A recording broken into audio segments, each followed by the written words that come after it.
Hola a todos, bienvenidos a la sexta edición del Foro de Diseño Social y Sustentable. Mi nombre es Pamela Márquez, soy la coordinadora en el día de hoy. Vamos a contar con la ayuda del moderador técnico Ariel, al que pueden escribirle por el chat si tienen algún inconveniente técnico las personas que están en vivo. Les recordamos a todas las personas que asisten a esta comisión en vivo que también tienen a disposición el chat para dejar comentarios o preguntas a las expositores que tenemos en el día de hoy. Vamos a dar comienzo a la comisión número 15 de este ciclo titulada Diseño, Territorio y Cultura en Comunidad. Este grupo reúne presentaciones que exploran el diseño como herramienta para fortalecer comunidades, rescatar saberes ancestrales, preservar identidades culturales e intervenir territorialmente. El eje común es la relación entre la identidad, el territorio y la práctica colaborativa abordado desde enfoques colaborativos, artesanales y educativos que buscan impactos sociales sostenibles con una mirada crítica y situada. Vamos a comenzar de la mano de Filipa y Andrés. Hola, Hola, ¿qué tal? con Jorge. Bien. Voy. Compartir pantalla.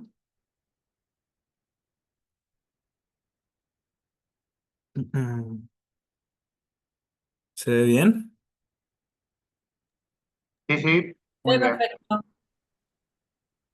No hay nada que interrumpa la pantalla, ¿verdad? Digamos que no. Todo No, bien. Perfecto. Ya. Vamos a... Ahora sí. Ya. Perfecto. Hola, ¿qué tal? Mi nombre es Andrés de Gator. Muchas gracias. Bueno, primero que todo, gracias por la invitación a esta experiencia, ¿verdad? Este seminario. Eh, bueno, mi proyecto, que, bueno, hay que dejar claro, mi proyecto se extenderá para el segundo semestre por distintos motivos. Mi proyecto se llama Olfacto.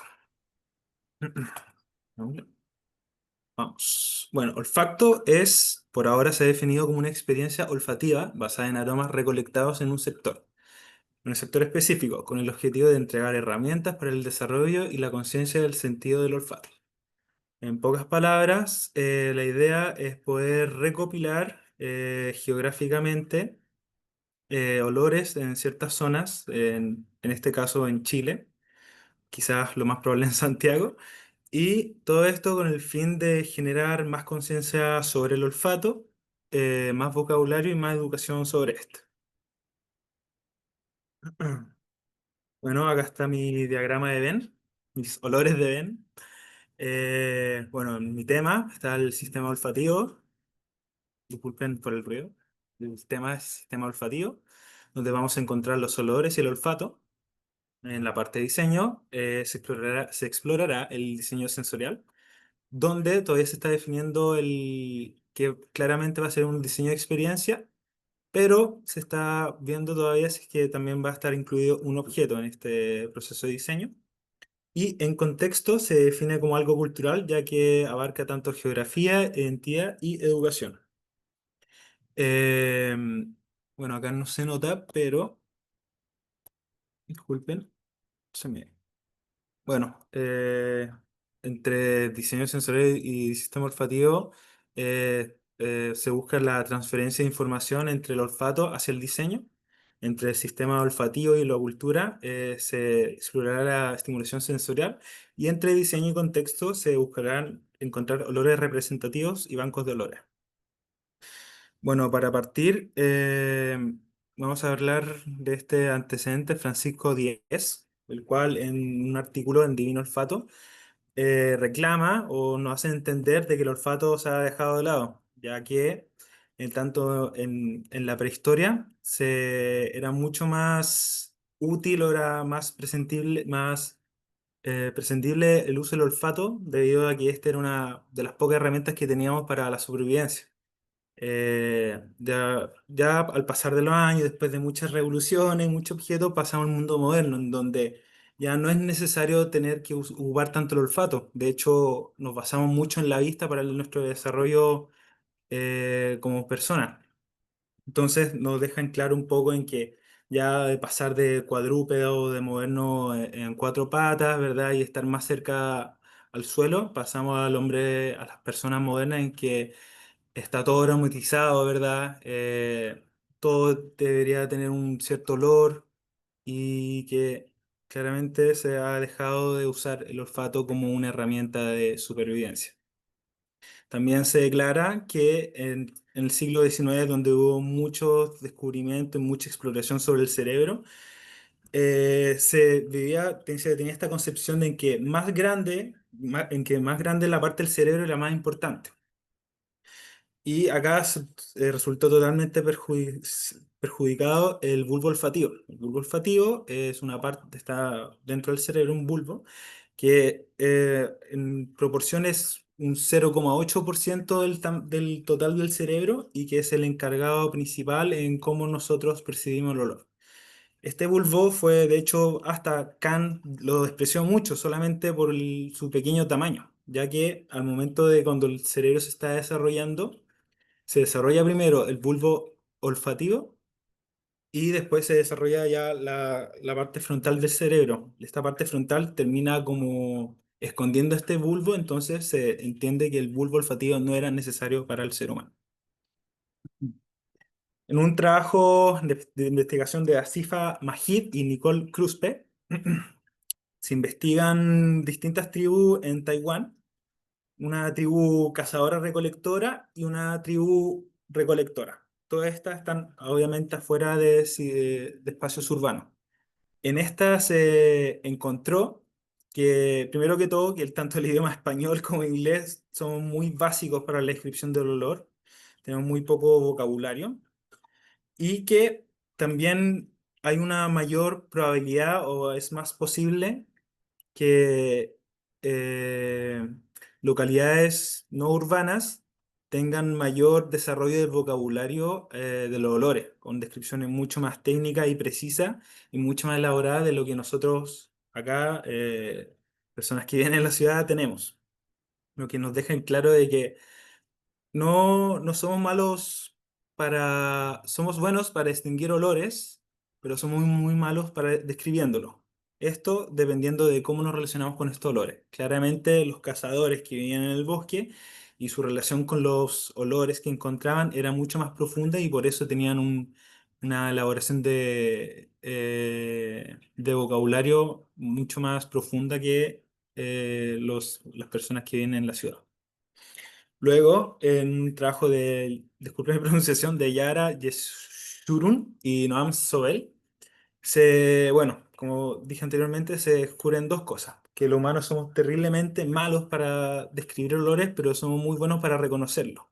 Y esta forma de reconocerlo es muy simple. Generalmente, cuando percibimos un olor, para nosotros es muy bueno, o es agradable, o es desagradable. Esa es como nuestra bidimensión que tenemos sobre los olores. También se declara que nuestra percepción del olor cambia mucho dependiendo, o sea, cambia mucho si es que tenemos apoyo visual o un elemento visual que nos ayuda a identificar el olor. Ejemplo de esto es que en distintos experimentos, en este era un experimento con un vino blanco, ¿verdad? Se le dio un vino blanco con un tinte, que se le dio un tinte de color rojo, sin otorgarle otro olor o sabor al vino. Y todos estos catadores de vino definieron a este vino o le otorgaron cualidades de vino tinto sabiendo que era un vino blanco. Y esto solamente fue a través del color, que fue lo que no, que como, disculpe, el color, las imágenes y los textos obstruyen a cómo nosotros entendemos los olores. Bueno, en esta también un video muy interesante de Nazaret Castellanos, disculpa, que habla sobre el olfato. El olfato es demasiado esencial para el ser humano. Tanto sí que se ha demostrado en estudios que es posible apaciguar o frenar, ¿verdad?, la evolución de un cierto Alzheimer de un 40% al momento de trabajar con el olfato, hacer ejercicios con el olfato. También el olfato está muy relacionado con las emociones y el aprendizaje. De hecho, hay mucha más posibilidad de que tú aprendas algo a través de la inspiración de un olor. Ejemplo de esto es que si tú estás intentando recordar una información importante y haces proceso de inspirar al momento de tratar de recordar, es una posibilidad mucho más alta de que puedas entender mejor esta información y quede guardada en tu cerebro.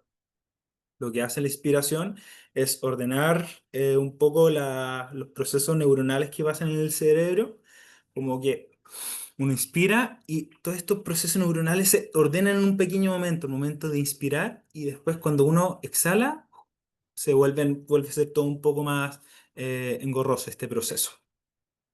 Y también de todos los sentidos, el olfato es el que tiene un conducto más directo al hipotálamo y a la amígdala.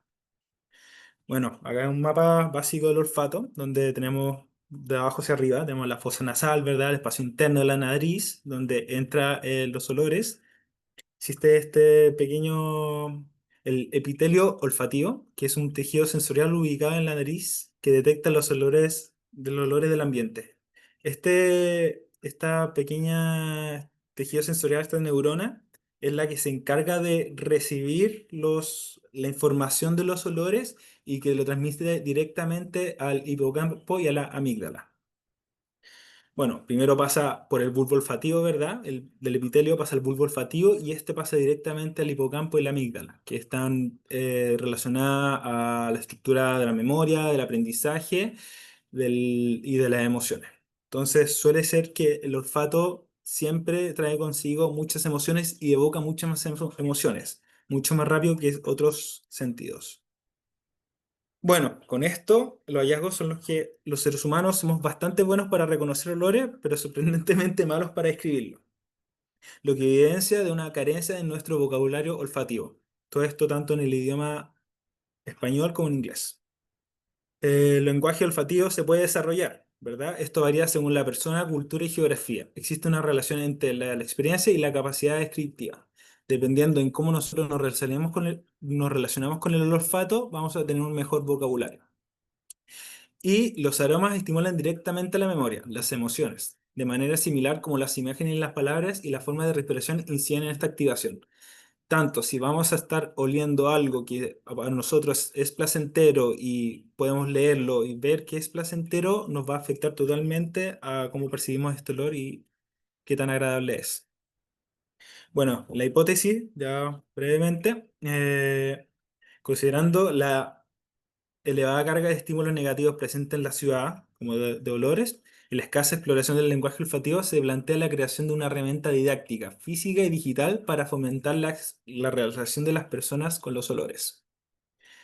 El objetivo es explorar el potencial del olfato como medio de interacción en el diseño de experiencias. Todos son algunos objetivos específicos: diseñar una metodología que integre el uso del olfato en experiencias didácticas integrales, categorizar olores propios de un sector geográfico para el desarrollo de una base de datos y establecer indicadores que vinculen el uso del olfato como una herramienta positiva para el desarrollo personal. La idea es entregarles a las personas una herramienta base para que puedan desarrollar su olfato y puedan entenderse un poco mejor y mejorar sus beneficios de la salud.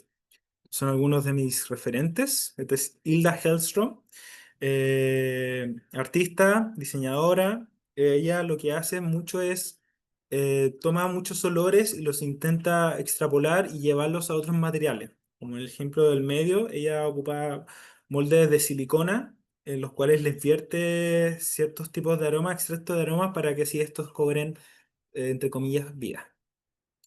Paloma Espinosa, artista acá residente en Chile, diseño botánico. Ella tiene un trabajo muy importante en que hace por varios años recorre distintas partes de Chile, distintas geografías de Chile y va recolectando los olores. Y luego esto lo lleva a una forma más editorial y de conservación de cultura dentro del país sobre los olores. Básicamente crea un banco de olores, que es uno de sus trabajos más increíbles y alucinantes. Tenemos a Daniele Bortotto. Sí, por todo, diseñador industrial. y de este referente se rescata mucho lo elemental, lo elegante y lo simple de sus objetos. De nuevo, igual que mi primer referente, usa moldes de silicona impregnados con esencia de aroma para así entregar una experiencia única y sorprendente, ya que uno cuando intenta que estos objetos no digan mucho, ¿verdad? Sino que cuando uno se acerca y pueda explorarlo, pueda entender o pueda experimentar este aroma. Andrés, si podés ir a la conclusión porque ya te pasaste unos minutos del tiempo. Ya, voy. Bueno, Ernesto Neto. Un poco más, muy brevemente, es Kate McLean. Es muy importante el mundo del olor porque genera un mapa geográfico, una cartografía del olor en distintas partes del mundo. Voy a poner algunos de sus ejemplos. Bueno, acá está el desarrollo del proyecto, hipótesis, ¿verdad? Y estos son algunos de las primeras ideas que se ha tenido del olfato, ¿verdad? Que es un poco del diseño industrial, de la experimentación material. A la derecha podemos ver unos pads de olores recargables que se tienen como una idea de poder llevar memorias, en vez de usar foto o audio, a través del olfato poder viajar. Y bueno, todo esto tiene que haber un recorrido, ¿verdad? Geográfico y un descubrimiento del olor, una cartografía.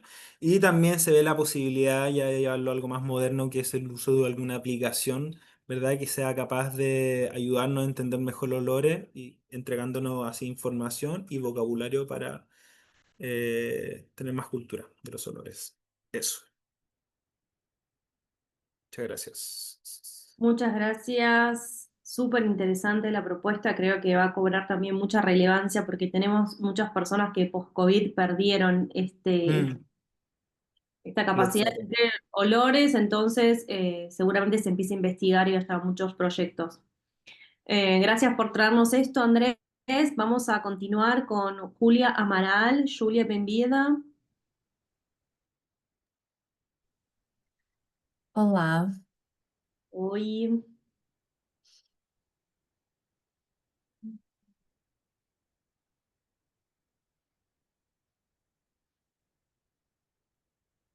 Perfeito, estamos vendo a tela. bom, gente, boa tarde. Meu nome é Júlia. Eu vou falar em português. Eu sou brasileira, sou mestranda, em design pela PUC Rio e eu vou apresentar um pedacinho da minha pesquisa, que é sobre envelhecimento feminino e que eu venho desenvolvendo ela desde o meu projeto final na graduação em design também pela PUC Rio, junto da minha orientadora Vera Damasio. E aí eu sempre gosto de começar fazendo uma provocação, em cima do fato de que talvez envelhecimento feminino seja um tema, um pouco não muito usual no design, mas depois de muita pesquisa é possível sim fazer com que os 2 conversem. E primeiro, trabalhar com envelhecimento é um tema extremamente importante, porque é um fenômeno global e irreversível. Existe uma mudança muito significativa na estrutura etária de idade, né, mundial. O Fundo de Populações da Nações Unidas, inclusive, trazem um dado que a cada segundo 2 pessoas completam 60 anos. E embora, o destino da maioria das pessoas seja o envelhecimento, o etarismo, né, o idadismo, como é conhecido o preconceito com idade, ainda é muito comum. E quando a gente olha para as mulheres, a gente percebe que o envelhecimento reforça uma desigualdade de gênero que elas enfrentam ao longo de toda a vida. Então, elas sofrem com maior pressão estética, elas têm a menopausa, que é uma questão fisiológica que também afeta bastante durante esse processo, e também é um momento que elas têm a tendência de questionar as suas funções sociais que elas desempenham na sociedade. Então, isso me leva a ter o interesse, não só por, por eu ser uma mulher que está envelhecendo, de olhar o envelhecimento a partir de uma perspectiva de gênero. A Simone Beauvoir e a Miriam Goldberg, que são duas grandes interlocutoras do meu trabalho, elas inclusive falam que a experiência da velhice não se limita somente às escolhas individuais, mas principalmente às questões, às construções sociais em que essas mulheres estão inseridas. O que também nos leva a abordar o conceito de feminização da velhice, que é esse envelhecimento a partir dessa perspectiva de gênero. E aí, quando a gente entra para olhar para o mercado, o que a gente vê são produtos anti-aging, que o próprio nome já diz, né, que reforça e perpetua pressões e inseguranças sociais. Então, eu venho trabalhando na minha pesquisa duas abordagens de design, que é o design emocional e social, como meio de transformar a forma como essas mulheres percebem e vivenciam o seu processo de envelhecimento.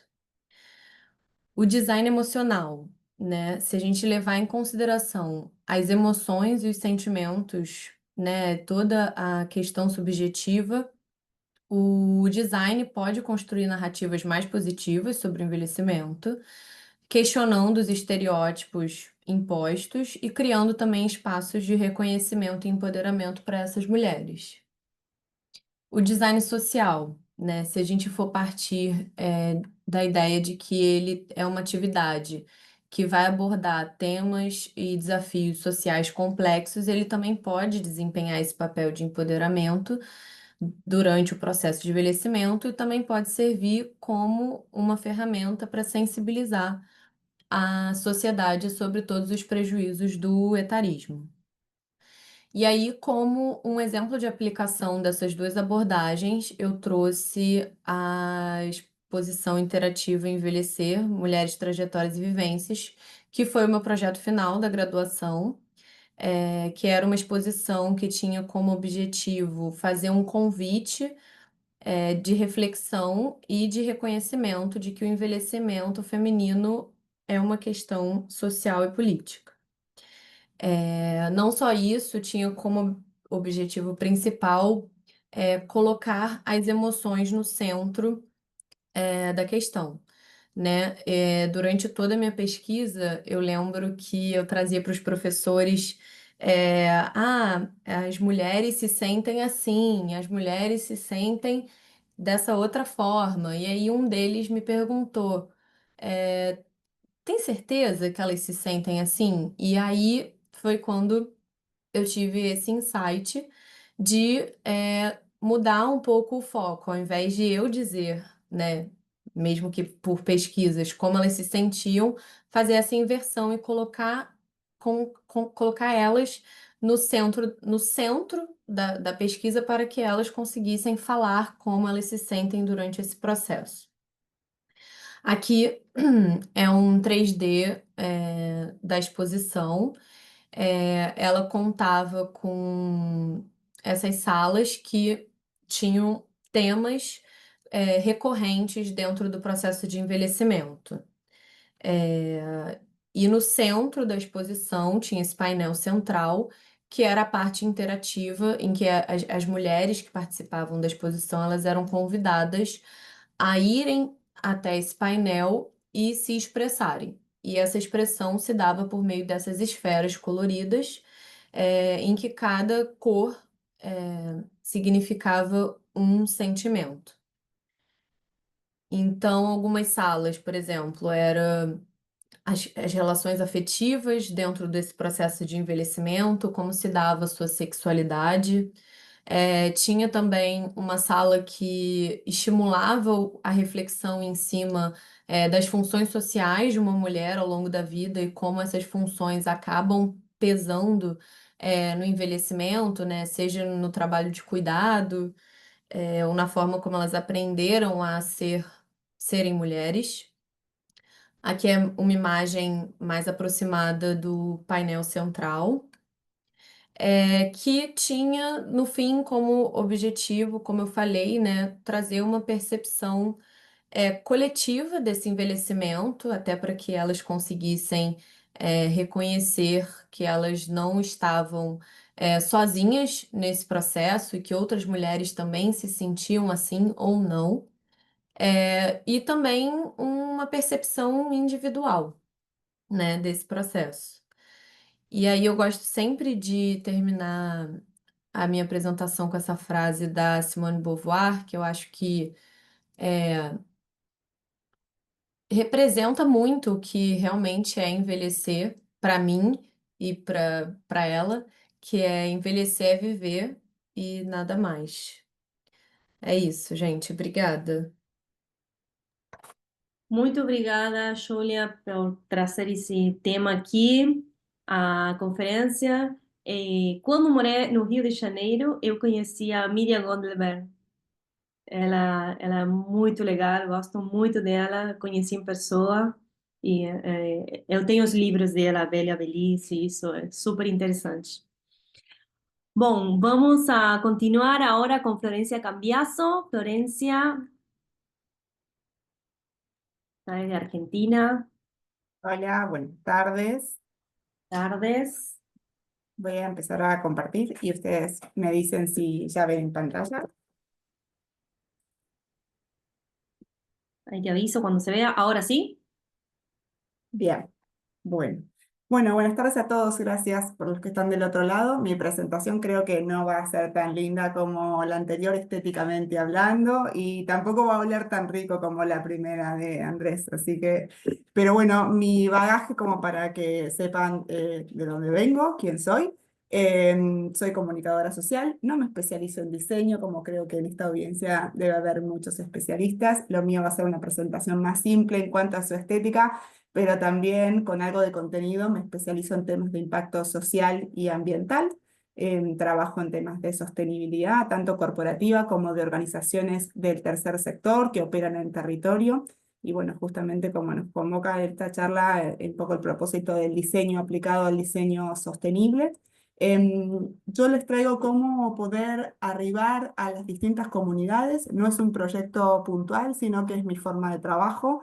Trabajo para poder acompañar a organizaciones y a empresas que van a realizar proyectos de forma conjunta en comunidades periféricas, sobre todo de Argentina, pero también de algunas latitudes en América Latina.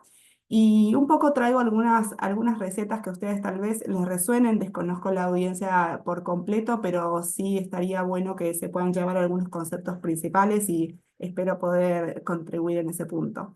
Siempre cuando intervenimos en diseños colectivos y diseños de experiencias comunitarias, cosas relevantes tienen que ver con escuchar y no llevar recetas listas a las comunidades a las que se va a abordar, como por ejemplo proyectos de coparticipación público-privada y del tercer sector. Siempre donde hay diseño de relaciones y las personas y organizaciones están involucradas desde el inicio, obviamente el proyecto y el impacto se multiplica. Ningún sector, apuntando a alguna serie argentina reciente, como El Eternauta, no sé si en otros países se ve, nadie se salva solo, entonces la articulación de todos los sectores es preponderante, sobre todo en este tipo de diseños de experiencias comunitarias, donde la mirada local es casi tan relevante como la mirada especialista o la mirada del diseño del programa o la iniciativa experta que se vaya a realizar. Trabajar con y no trabajar para es relevante, y no solo relevante, sino que es fundamental. ¿Cómo articular a veces empresas? Muchos de mis proyectos tienen que ver con empresas privadas, con fines de lucro, que van a emplazar proyectos también con un fin comercial o de expectativa de negocio, pero que únicamente encuentran el éxito, de hecho, en casos concretos, poder vinculándose con los actores locales y tener ya desde el inicio de la gestación de un proyecto una estrategia de emplazamiento en territorio con una escucha realmente comprometida y también apelando al valor compartido, o sea, donde todos podemos participar desde el inicio, también podemos tener un beneficio compartido desde el inicio. El diseño conjunto en el Estado, las empresas y el tercer sector, o sea, el primero, el segundo y el tercero de los sectores que la mayoría de las organizaciones se organiza, y las alianzas bien diseñadas siempre generan un impacto multiplicado. Eso en cuanto a la articulación triple o la triple alianza que se genera muchas veces en impacto comunitario. Yo trabajo mucho en este punto, es voluntariado corporativo. A veces pasa que está más de moda o menos de moda y lo relevante aquí es entender que el voluntariado puede estar más o menos de moda. Hay algunas empresas que no quieren hablar más de voluntariado, sino de estrategias de team bonding o de impacto social. Llamémoslo como quieran llamarlo, no hay ningún problema con eso, pero sí está bueno entender que es una herramienta valiosa al momento de hacer intervenciones comunitarias, porque son personas co-creando o diseñando con personas con bagajes diferentes y también apelando a la diversidad de esas audiencias que se juntan con un único propósito, y ese bagaje de diversidad muchas veces fortalece la forma en la cual se diseñan las posibles soluciones a las problemáticas comunitarias, sobre todo en espacios o en barrios socioeconómicamente vulnerables. Así que eso también tiene que ver con el valor compartido, pero también con el beneficio y la experiencia de la diversidad aplicada al diseño comunitario o al diseño con impacto social. Así que el voluntariado corporativo, si bien parece algo retro, la verdad es que sigue siendo un puente muy valioso entre las personas y el impacto en las comunidades. Algunas claves que yo podría hacer una lista mucho más larga, pero algunas que mencioné y que voy a hacer foco y que ya un poco diré algunos tips, tienen que ver con la escucha activa, con al principio preguntar más que traer respuestas a posibles soluciones, articular miradas y recursos, co-crear con la comunidad en la que se va a realizar algún proyecto. Hablo a veces de proyectos pequeños o de iniciativas one shot, de que empiezan y terminan, como por ejemplo capacitaciones o por ejemplo iniciativas de programas de educación o formación, pero también proyectos mucho más grandes. Ahora les voy a contar un ejemplo muy significativo en cuanto al desplazamiento y al impacto territorial, y muy perdurables o de muchos años de planificación. Todos ellos requieren de los mismos tips o claves para poder diseñar y que el impacto social sea co-creado y sea valioso para todas las partes intervinientes. De más está decir, medir, siempre medir, lo que no se mide no se puede gestionar. Y pensar en procesos sostenibles no solo en tanto a que puedan perdurar en el tiempo, sino también en que tengan insumos, materiales, personas y recursos que puedan ser sostenibles y ser duraderos y que puedan existir aún cuando uno se retira. ¿Cuál es una de las cosas más importantes del diseño con impacto social? Es dejar capacidades instaladas. Si nosotros dejamos un proyecto que el día de mañana nos retiramos, el proyecto termina y el impacto comunitario no está dado, entonces, ¿a quién estamos beneficiando con el diseño? ¿A dónde lo estamos poniendo? Entonces, esas son las preguntas que tal vez son claves para poder invitarlos a diseñar con impacto comunitario. Eso por mi parte, y les traje algunos casos, 3 puntualmente, que son de nuestra región. Este es uno al que aprecio mucho y conozco de lleno, que es el proyecto Antú, de la Patagonia Argentina. Es una iniciativa de un parque solar, es el primero en América Latina que está desarrollado en colaboración con la comunidad mapuche Malqueo, pero no solo en colaboración, diría que co-creado desde el inicio con la comunidad. La comunidad no solo es accionista, sino que es copropietaria del proyecto y participa activamente. Se hace una línea de base social de estudio y ellos son principalmente ejecutores de esa gestión. Así que no solo generan valor compartido, sino que han levantado estrategias de financiamiento producto de esta alianza, en un caso muy destacado respecto de cómo crear impacto comunitario, ni más ni menos que con la comunidad, en un proyecto rentable. El segundo ejemplo es un centro en Colombia, en Llanos, se llama Centro Las Gaviotas. No sé si hay en la audiencia alguien de Colombia, capaz lo puede contar incluso más que yo, pero es algo parecido a una comunidad que tenemos en Córdoba, Argentina, que se llama Umepay. Es una ecovilla transformada en un territorio degradado que ahora, hoy día, es un modelo de reforestación y de apropiación de tecnologías y que pueda una comunidad autogestionarse y también generar ingresos propios, dejando también capacidades instaladas y formación dentro de la comunidad. Lo que se ve en la foto es la huerta de hidroponía que se gestiona y se autogestiona a sí misma. Y el último ejemplo que les traigo es el de Litro de Luz. Es una red de voluntariado, justamente hoy hablábamos de voluntarios, que capacita e instala soluciones de iluminación solar hechas con botellas y materiales reciclados en barrios socioeconómicamente vulnerables de Argentina, de Chile, de Brasil y de otros países de Latinoamérica. Ahí también tienen un ejemplo de cómo el diseño a veces no siempre tiene que limitarse a cuestiones estéticas, digamos, de cierto valor agregado, sino que con soluciones sostenibles que están apuntando a un material que estaría en desuso, como es el material de plástico de las botellas, aplicado a una solución social con impacto de bajo costo y también dejando capacidad instalada en la formación y en la capacitación de las personas que puedan elaborarlo, independientemente del proyecto situado en sí o desarrollado con los especialistas. Así que por mi parte, esa es la invitación a que el diseño social y de impacto puede realizarse en todos los aspectos. Esos son mis datos. Y bueno, gracias a la UP por invitarme. Gracias, Flor, por venir, por traernos estas propuestas, por hacernos pensar con todo lo que nos contaste. Te invito a que dejes también tus contactos en el chat, que a veces son más fáciles de copiar, las redes sociales. Y vamos a seguir de la mano de Pascal. Pascal López está junto con Filipa. Buenas. Muy buenas. Ok, vamos a compartir pantalla. Estamos desde Chile, ¿no es así?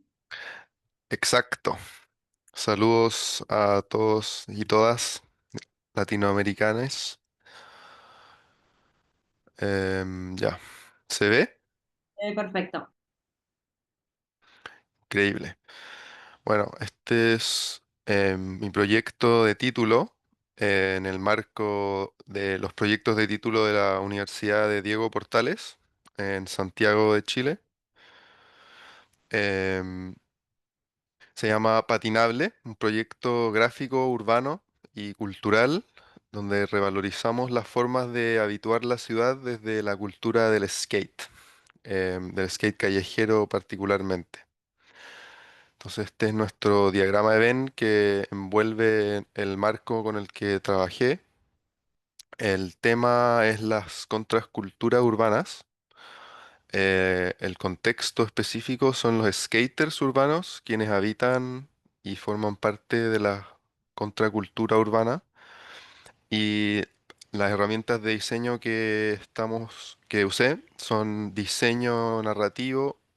Bueno, es un mix bastante amplio, la verdad, pero entre diseño urbano, narrativas callejeras y intervenciones urbanas. Bueno, entre los hallazgos que encontramos en el semestre investigativo, que fue el segundo semestre del año pasado, definimos el skateboarding como con tres principales conceptos. Primero, la autonomía. Es un deporte que no tiene em, una actividad, mejor dicho. Sí tiene un ámbito deportivo, pero estamos centrándonos en la actividad callejera más que nada. No tiene árbitros, no tiene reglas, es libre. Entonces esto lo definimos como autonomía. Tampoco tiene una cancha para practicarlo o un campo, digamos. Sí, claramente el skatepark, que está especializado, pero cuando se habla de de skate callejero, esto es completamente libre. Después, la identidad. del skate que se relaciona directamente a el desgaste, las manchas, ensuciarse, la ropa desgastada.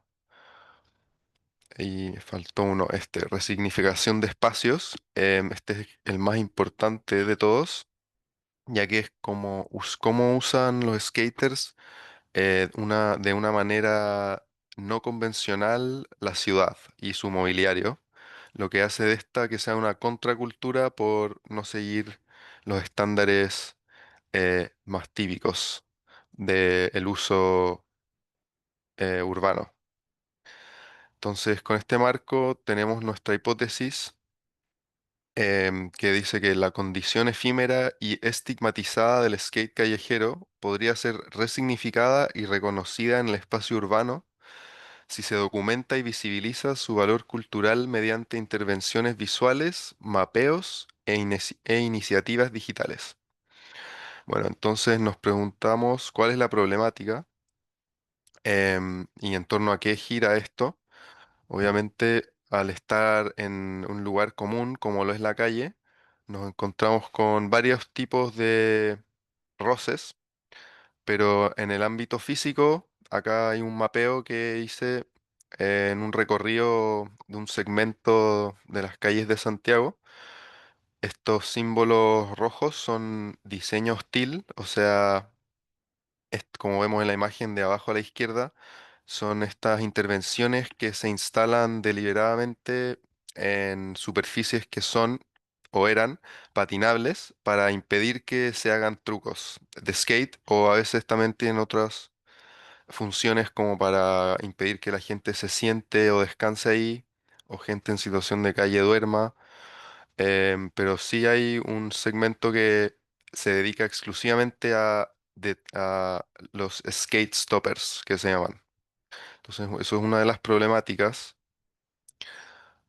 También otra sería que actualmente todo lo que sea intervención callejera es mal visto siempre y cuando no sea o provenga de una empresa, o sea, la mercantilización del espacio. Si una empresa como Red Bull o una promotora pone afiches en la calle o hace intervenciones publicitarias con fines de lucro, está bien, pero cuando una cultura lo hace es marginal o, ¿cómo se llama? Vandalismo.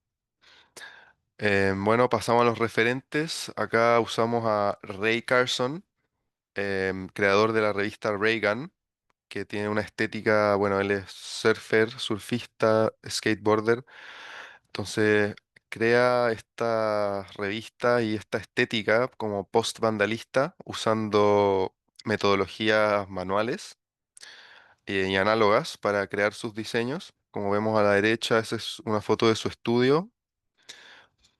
Con esa lógica nos acercamos mucho a la cultura skater. Los usuarios obviamente son los skaters urbanos, santiaguinos, y de manera pasiva las personas que no conozcan mucho podrían acercarse también a esto. Acá vamos a entrar en un poco de detalle del desarrollo de las gráficas del proyecto. Bueno, patinable es una palabra especial en el mundo del skate.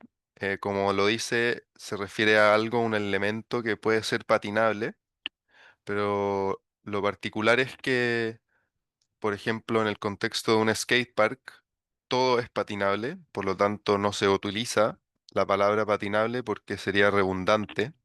Entonces, esta palabra se utiliza específicamente para algo que no es principalmente patinable. Entonces, le va muy bien al aspecto del skate callejero, que resignifica mobiliario. Bueno, el logo viene de una colectividad un collage de imágenes recopiladas de skaters del grupo con el que trabajé. Em, Luego está tratado en Photoshop. Acá hay un par de mockups de las intervenciones. Son mockups hechos con inteligencia artificial previos hacer las intervenciones. Algunos lo hice yo en Photoshop, como para ver cómo podrían funcionar en el espacio público. Al final me decidí por hacer un par de elementos en modo stencil. Acá tenemos un cono, que es un típico elemento de skatepark y de la calle también. Entonces, como para hacer esa ironía de dirección de tránsito, pero en un lugar que no es tan aceptado para ser transitado, sobre todo el skate. Este es un truck, unos trucks, que son la parte que conecta el skater con la calle y la superficie. Un elemento más repetible, más reconocible exclusivamente por nuestro usuario. Acá les voy a mostrar un video que muestra el testeo y la aplicación de los stenciles en el día del skate. Son 2 minutitos.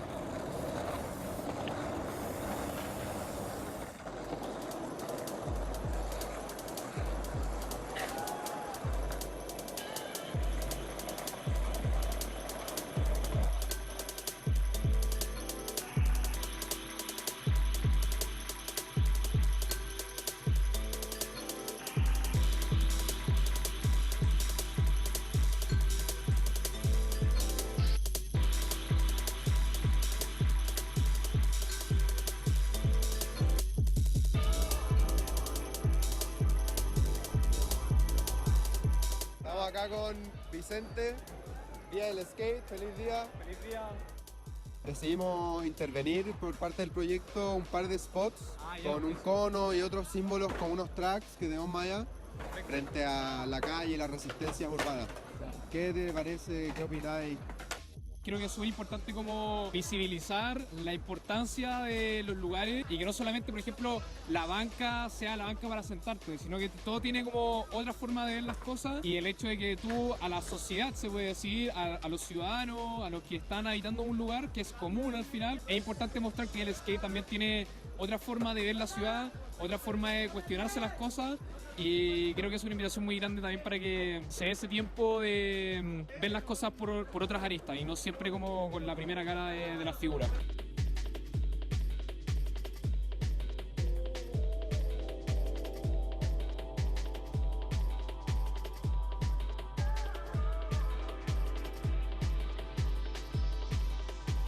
Es importante mostrar que también acá esto es desarrollo, es fomentar claramente como deporte, es fomentar comunidad, fomentar amistad.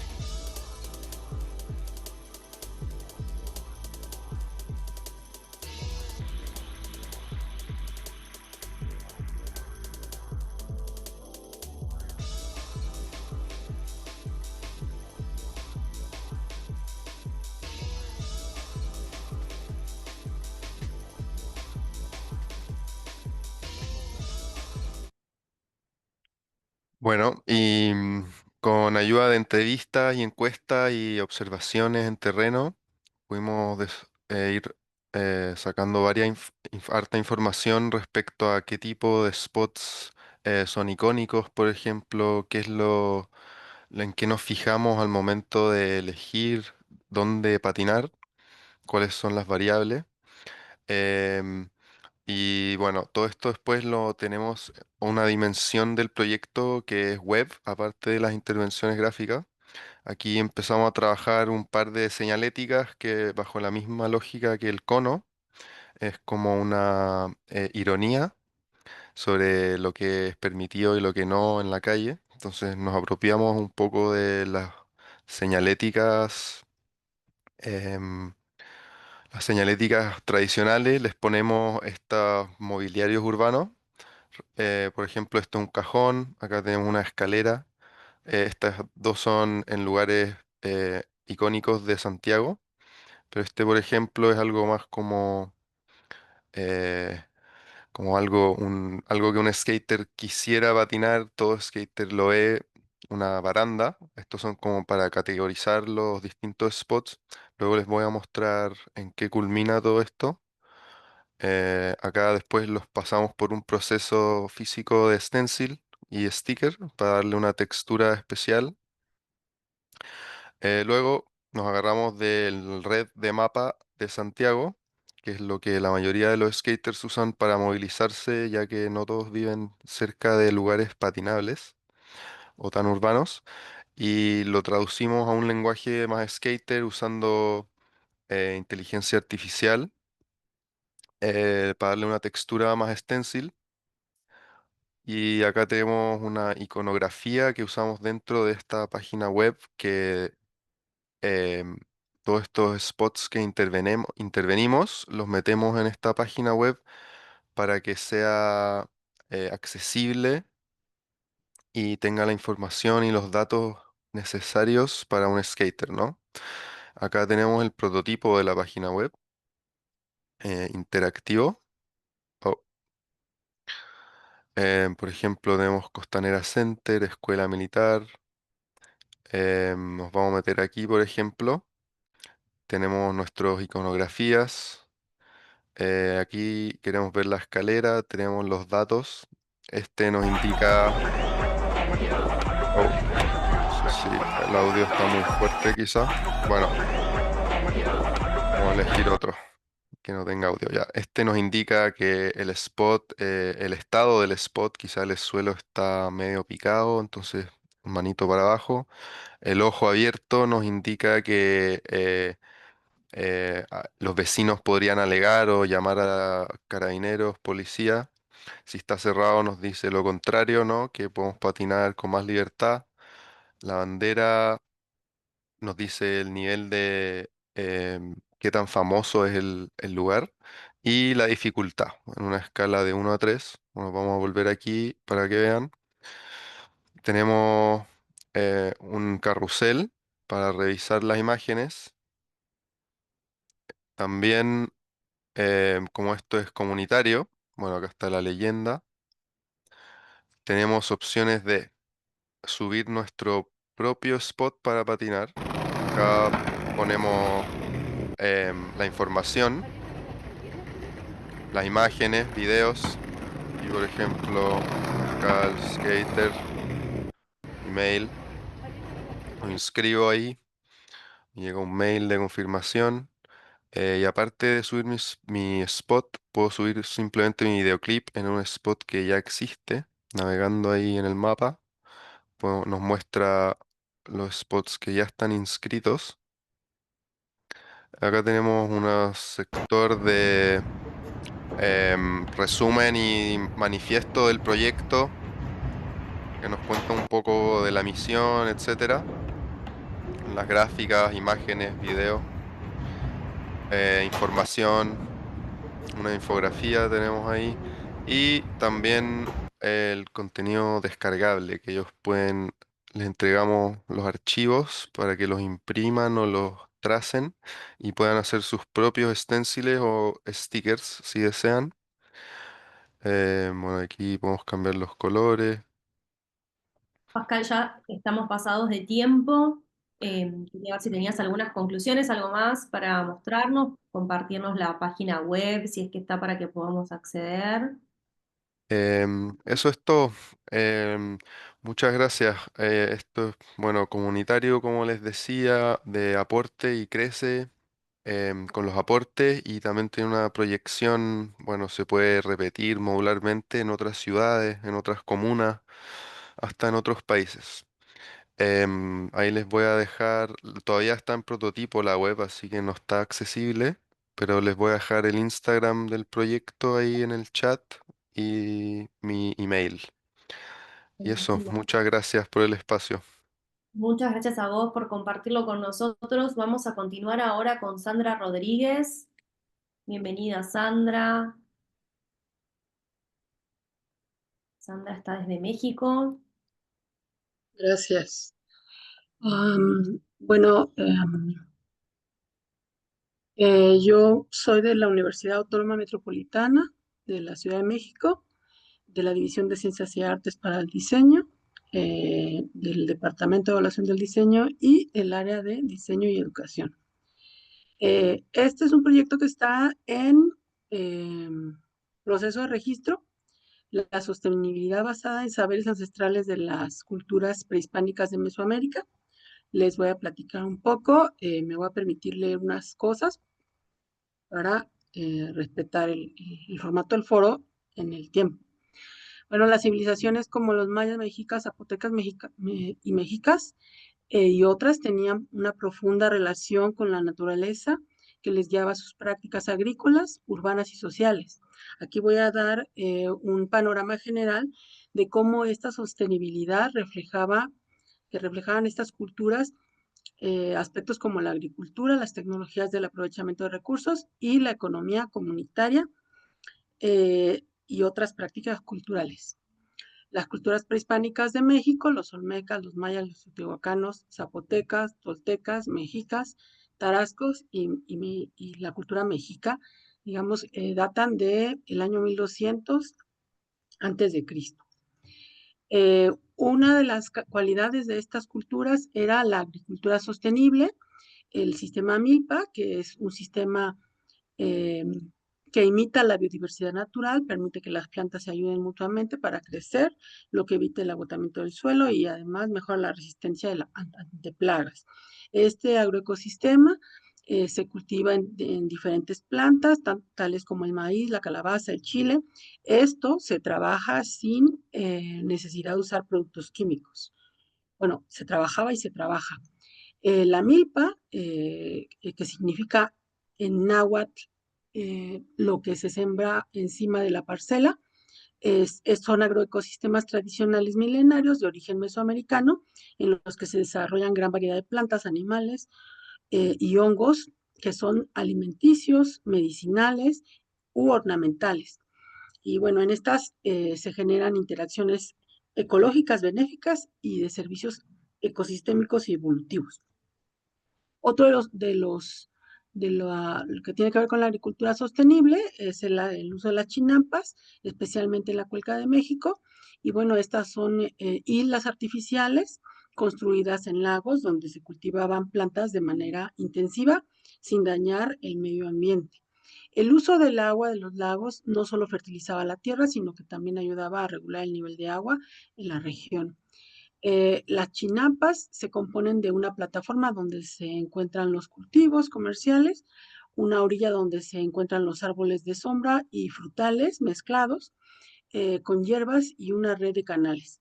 La flora se puede agrupar en la que se encuentran las plataformas de la zona de la chinampa. Aquí tenemos una imagen de una de las chinampas actuales que está ubicada en lo que es el Valle de México, pero en la localidad de Xochimilco. La otra parte que podemos retomar de las culturas mesoamericanas es la cosmovisión en su relación con la naturaleza. Estas culturas tenían una visión del mundo en la que la naturaleza no era vista como algo separado de los seres humanos, sino como un ente con el que se debía vivir en armonía. Un ejemplo son los mexicas que creían en esta interdependencia entre las plantas, los animales, los seres humanos, la tierra, los dioses. Y bueno, ellos tenían, los mayas también tenían una cosmovisión circular, muy relacionado con nuestra economía circular que se trabaja actualmente, estos conceptos de ciclo. Y ellos respetaban los ciclos, ya que tenía que ver con su forma su modo de creencias, su sistema de creencias, y era fundamental para mantener este equilibrio y esta sostenibilidad. Otras de las tecnologías que hacían, o bueno, otro manejo que trabajaban tecnológico era el aprovechamiento de recursos, usaban materiales locales y renovables para construir viviendas y herramientas.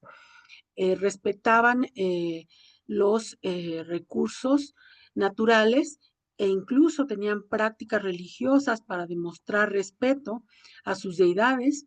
Aquí tenemos una ilustración donde vemos la representación de una ofrenda dedicada al dios Tlaloc, que es el dios del agua o de la lluvia, y se le hace una ofrenda porque venía la fecha de la cosecha del maíz o del crecimiento del maíz, y entonces, digamos, tenían prácticas en las que rendían tributo a los dioses por los beneficios, digamos, de la siembra.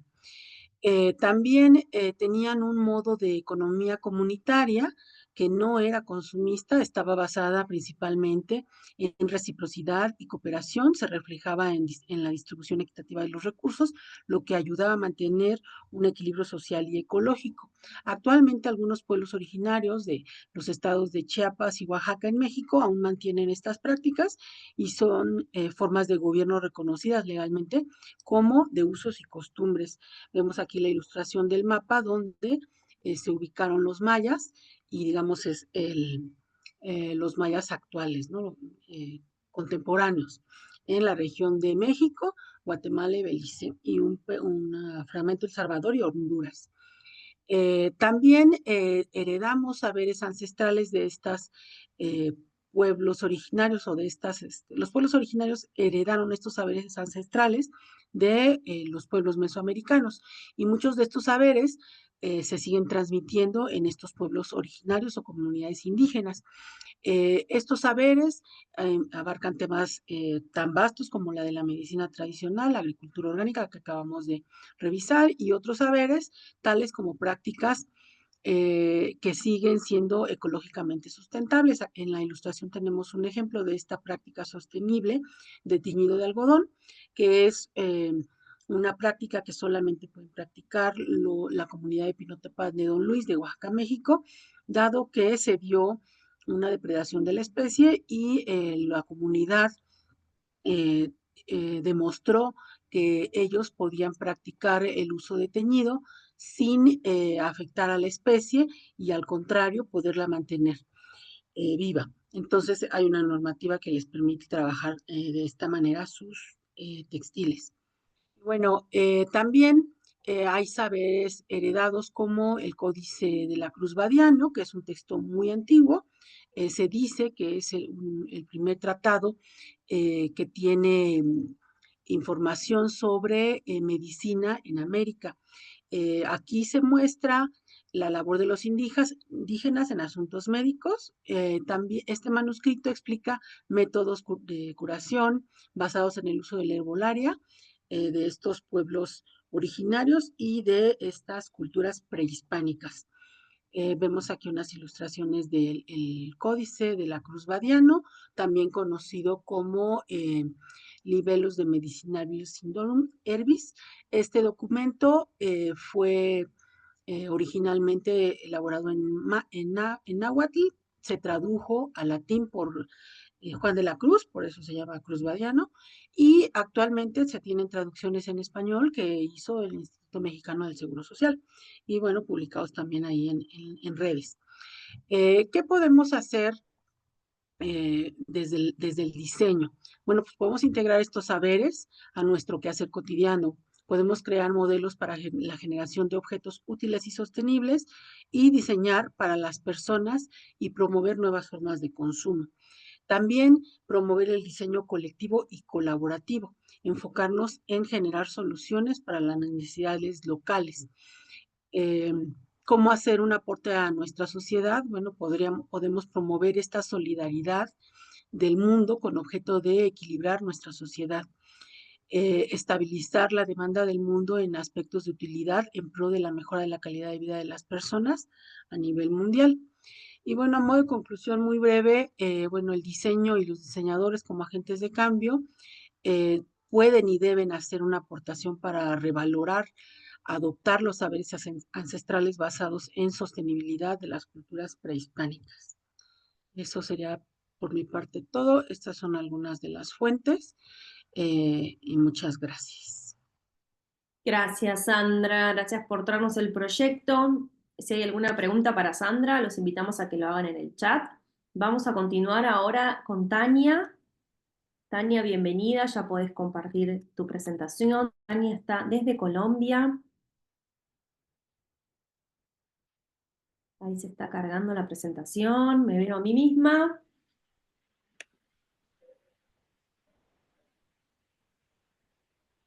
Hola, Hola, buenas tardes Tania. para todos. ¿Cómo están? Estamos viendo la pantalla de Zoom compartida. Discúlpame, sí. No vemos la presentación. Ahora se ve una página. Bien, ahí se ve, falta poner, no sé si vas a poner modo completo.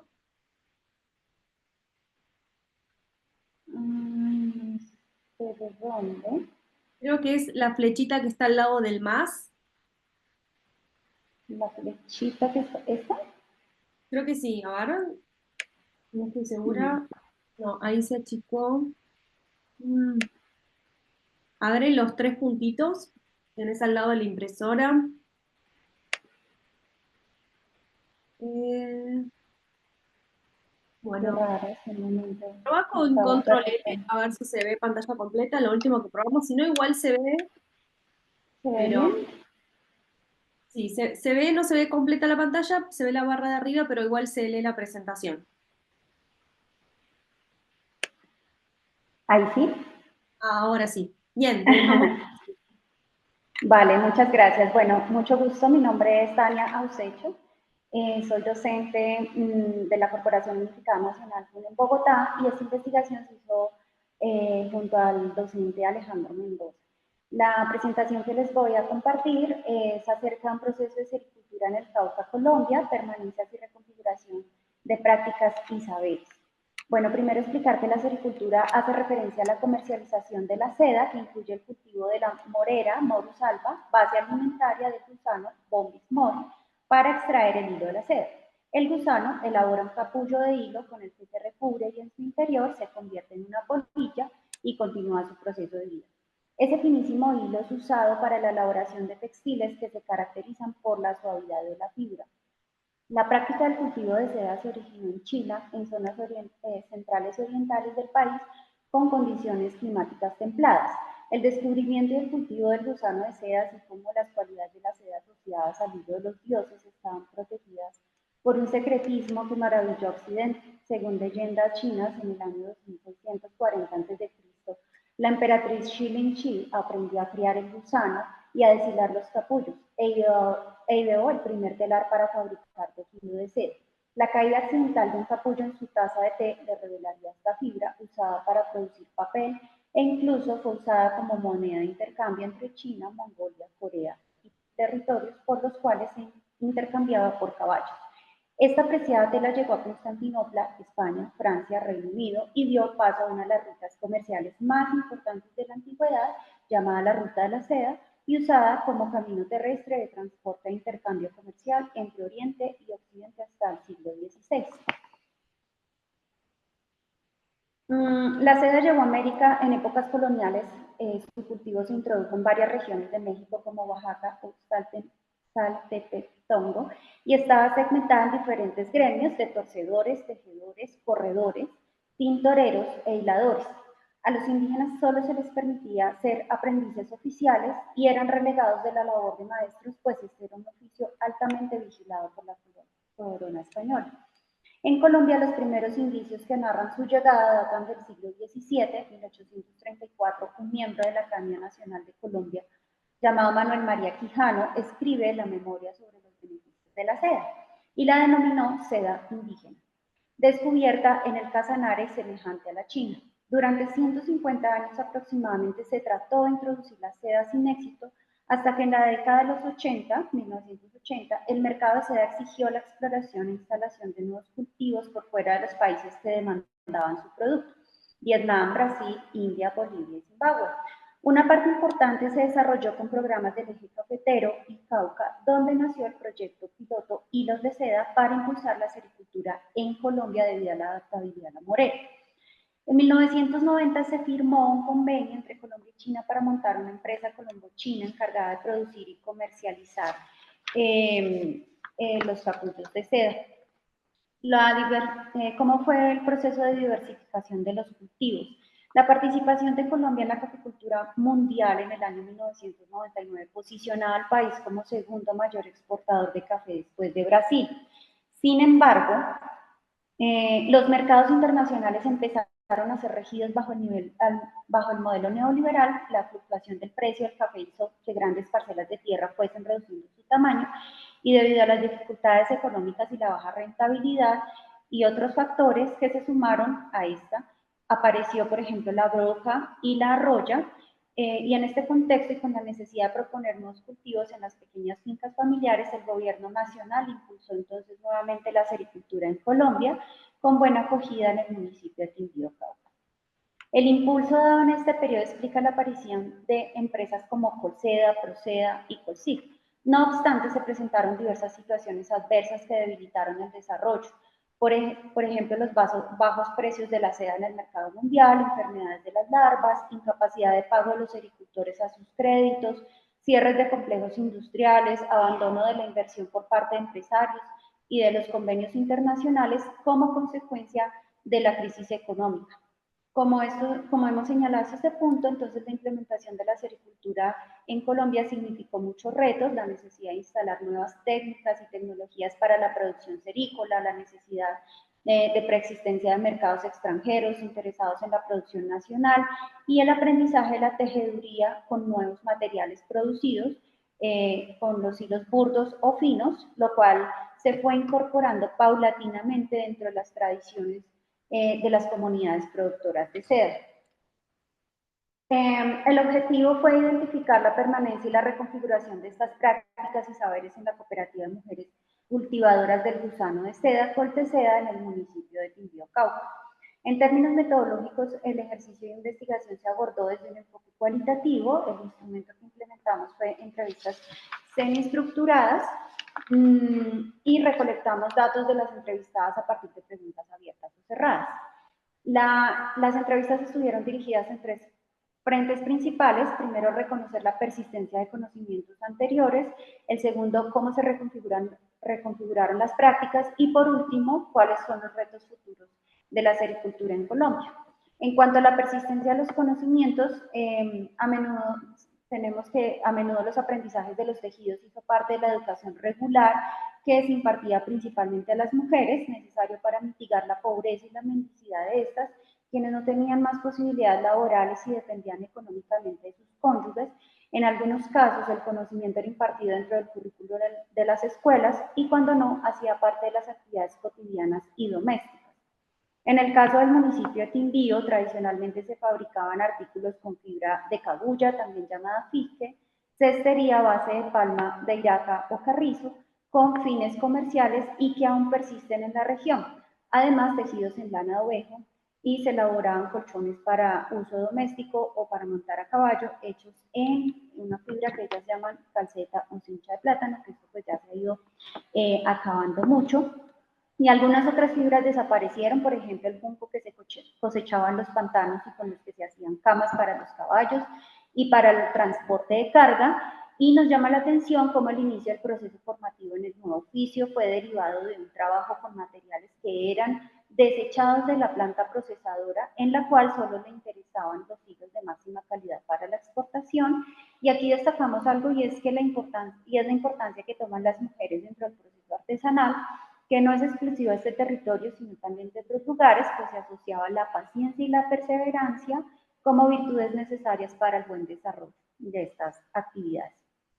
Por su parte, recordando el origen cafetero de las fincas actualmente dedicadas a la sericultura, la vocación campesina del café también ayudó a las mujeres a involucrarse en la sericultura, cambiando su tradición cafetera.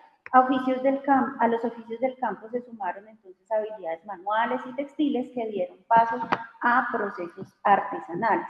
En ese sentido es de reconocer que mediante las organizaciones internacionales la actividad ha recibido diversas financiaciones que han permitido brindar mayor estabilidad y seguridad al proceso, o así como también un conocimiento técnico especializado para la producción industrializada a mayor escala. Y vale también llamar la atención sobre el hecho de que las mujeres se decantaron por una producción más afín con las lógicas campesinas y artesanales a pequeña escala, creando piezas singulares y regulares, y así su participación en este oficio pudiese ser intercalado con las labores familiares y domésticas. También es necesario mencionar que la actividad serícola ha redundado en cambios positivos a nivel personal de las mujeres en el manejo del conocimiento matemático, para elaborar los textiles, para dirigir recursos económicos, también la necesidad de escribir proyectos, entablar comunicación con estamentos académicos y un sinnúmero de labores que les ha permitido también a ellas asumir otros roles antes impensables dentro de sus círculos familiares, aportar económicamente al sustento del hogar, en los que el apoyo mancomunado ha sido de un gran valor para mantener la continuidad en la cooperativa. Sin embargo, pues ellas mencionan que se necesitan altos recursos económicos, porque los cultivos han venido en descenso, porque la población joven en el campo ya no se siente atraída para continuar con el oficio, pues consideran que implica demasiado trabajo y en las actividades urbanas pueden ganar mejores ingresos.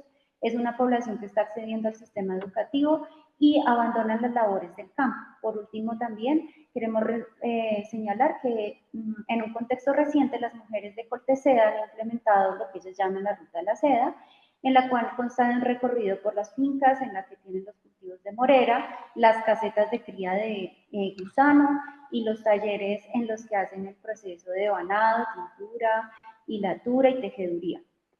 Como cierre, pues es importante señalar que pese a las dificultades en la implementación y el mantenimiento que este proyecto implica, pues soporte a la transformación de las dinámicas laborales de las mujeres lo ha convertido en un espacio de transformación constante para ellas. Es un tipo de proyecto que ha abierto las puertas a una revaloración de las mujeres campesinas y de su aporte a la sociedad, así como el valor de la artesanía en sistemas productivos a pequeña escala, que han hecho posibles intercambios interculturales, tecnológicos y de conocimiento indispensables para la conservación y transmisión de este oficio. Y bueno, muchísimas gracias por la atención. Muchas gracias, Tania. Vamos a dar paso ahora a Marcos. Marcos, bienvenido. Muy bien, ahí ya vemos la presentación. Puedes comenzar cuando quieras.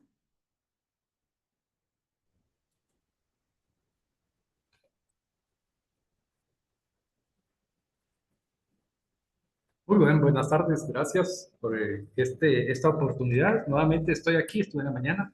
Mi nombre es Marco Antonio Morales, soy profesor de la Universidad de San Carlos de Guatemala, del programa de la Escuela de Diseño Gráfico, y por muchos años, aproximadamente 20, he facilitado esta asignatura, este curso de Diseño Visual 1, que es el que le sigue al curso de Fundamentos del Diseño. En este curso fundamentalmente vemos el manejo de imágenes más simplificadas, más sintetizadas para poder comunicar de una forma más efectiva, pero al mismo tiempo estética. Al final del curso, nosotros, los profesores, hacemos un proyecto integrado entre todos los profesores de la misma asignatura y también pedimos el apoyo a la intervención de otros profesores de otras asignaturas que no son de Diseño Visual 1. A esto le llamamos proyecto de integración. Y generalmente en los últimos años este proyecto se ha basado en el diseño de un cartel educativo, porque en nuestro programa, en nuestro dispositivo programático, así está establecido. Es un gran reto porque la mayoría de estos estudiantes pues apenas están iniciando en la licenciatura en diseño gráfico y pedirles que hagan un cartel educativo es un nivel extremadamente alto para el poco tiempo que llevan conociendo materias que tienen que ver con la elaboración de un cartel y específicamente educativo, porque ni siquiera es comercial. De esto se trata el proyecto que el semestre pasado se elaboró y se desarrolló, que se llama De aquí soy. Siempre buscamos que el contenido de estos carteles o de estos proyectos integrados sean de un aspecto de incidencia e interés nacional, comunitario y personal del estudiante. Y de aquí soy se refiere a la cultura, a la identidad que da el barrio donde uno nació o donde uno vive o ha vivido por ciertos años. Y nos inspiramos en este proyecto porque cada año los profesores pues, nos quebramos la cabeza buscando el tipo de pieza, el contenido, los retos que implica el proceso que va a implicar a los estudiantes elaborar estas piezas de diseño de este proyecto integrado. Nos inspiramos en la experiencia de un joven diseñador, hace algunos años apareció en redes sociales, creando la identidad gráfica de diferentes barrios de la ciudad de capital de Guatemala.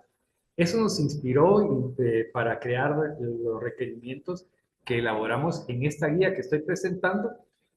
Los objetivos, siempre elaboramos una guía extensa, detallada, para que sirva para todos los profesores y especialmente los estudiantes. 3 objetivos: un objetivo de aprendizaje, que es prácticamente el objetivo pedagógico; el objetivo de comunicación visual de la pieza, que es impactar en un grupo objetivo; y luego el objetivo de diseño, que es precisamente el desarrollo de las competencias en torno al diseño de un cartel educativo.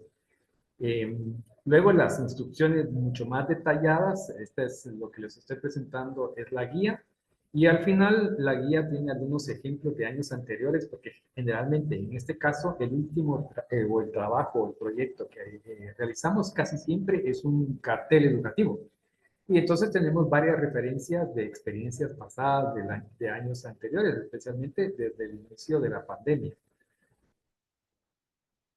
Aquí algunas fotografías del proceso. Nosotros contactamos durante este proceso, que lo presentamos al inicio del semestre, pero que se expone al final del semestre, que son prácticamente como 4 meses efectivos. Planteamos desde el lanzamiento de la guía del proyecto, todo el proceso de bocetaje, de asesorías, de comentarios, críticas a sus bocetos o a sus prototipos. Y también necesariamente siempre contratamos a diseñadores o expertos en el tema o en la pieza, externos a nuestra escuela de diseño gráfico. En este caso, precisamente encontramos a este chico que se llama, autodenomina Kid Cool, que es el que creó esa identidad gráfica de varias zonas o barrios de la ciudad capital de Guatemala. Lo invitamos y pues fue bastante impactante. Al final del proceso, nuestro curso empieza en julio y termina en la primera semana o quincena de noviembre. Se hacen las exposiciones en las instalaciones de la Facultad de Arquitectura de aquí de la Universidad de San Carlos. Estamos viendo ahora algunos ejemplos de estos carteles. ¿Qué tenían que hacer los estudiantes? Pues tenían que hacer una investigación teórica y especialmente de campo muy situada de su propio barrio e identificar aspectos físicos tangibles e intangibles que crean identidad en las personas que viven en ese barrio. Algo que no es tan frecuente y menos dentro de un contexto de enseñanza o aprendizaje del diseño gráfico. Pero son siempre temas sociales.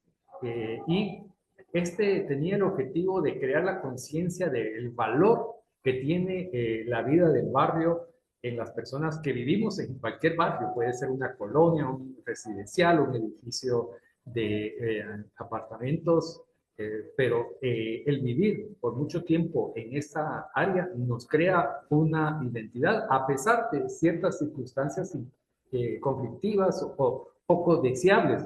Esos problemas incluso nos dan esa propia identidad. Y este fue el reto. En la investigación fue muy difícil porque en Guatemala hay poca cultura de organización comunitaria, muy incipiente o muy básica.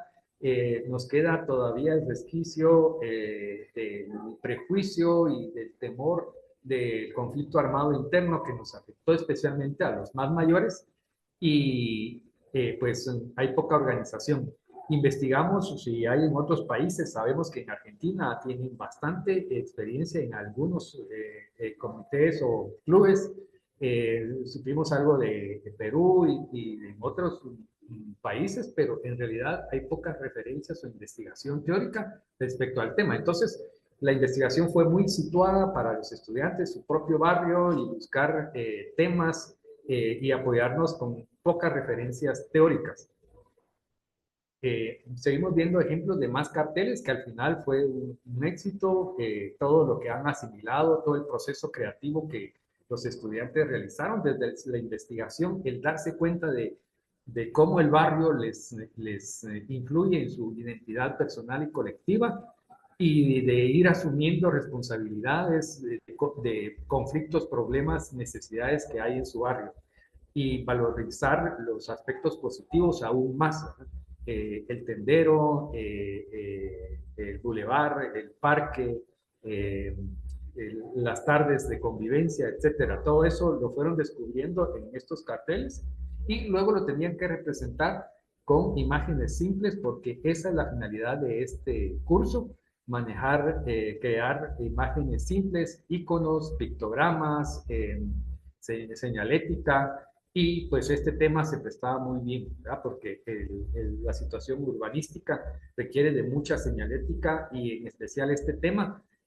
Fue interesante cómo los estudiantes adquirieron una conciencia mucho más, una conexión entre su cultura y el diseño gráfico, y cómo el diseño gráfico puede desarrollar esa conciencia. Creo que ese fue el valor. Y como todo proyecto de integración, no solo se ciñó únicamente al desarrollo de un cartel, de iconos, de manejo de la cromatología, sino también el crear conciencia, el desarrollar valores ciudadanos, de mayor acercamiento y convivencia comunitaria. Y por último, este es mi barrio. Yo vivo en la antigua Guatemala, es un municipio muy turístico, uno de los mayores de turismo en Guatemala.